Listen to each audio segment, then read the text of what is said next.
Welcome to my channel Gopu daily life. আজকে দেখিয়ে দিই যে আজ একাদশী।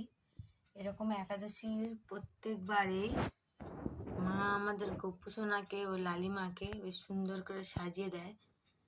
আর একাদশীতেই বিশেষ করে সকাল সকাল স্নান করানো হয়, আর আমি স্নান করার একটু লেট হয়ে যায়। তো আজকের শৃঙ্গারটা দেখিয়ে দিই। মা প্রত্যেকবারের একাদশীতে সুন্দর করে তাকে শৃঙ্গার করে দেয়। এমনি সময় হয়ে ওঠে না, টাইম হয়ে ওঠে না। এই যে আমাদের লালিমা, আমাদের গপু সোনা বেশ সুন্দর শৃঙ্গার করে ওরা বসে আছে।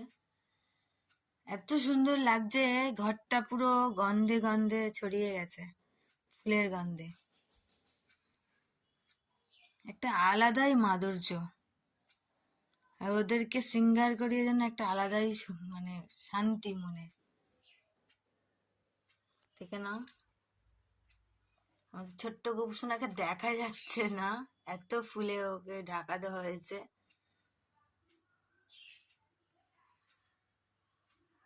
এই যে মাথায় নতুন মুকুট পরে বসে আছে, বেশ স্নান টান করে একদম সোয়েটার ফোয়েটার পরে একদম ওরা রেডি। এই আমার সিংহাসনে এই কজন আছে, পঞ্চতত্ত্ব আছে, বাকে বিহারী আছে, জগন্নাথ দেব আছে, বলরাম, সুভদ্রা দেবী। এদিকে আছে নৃসিংহদেব, দামোদর, ছোট্ট গোপু সোনা আর একটা গোমাতা, নিচে গুরু পরম্পরা,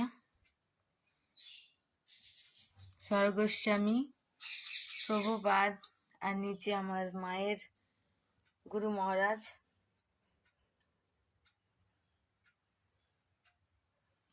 আর এটা হচ্ছে আমার ছোট্ট বোন আছে একটা, তার রাধারানী।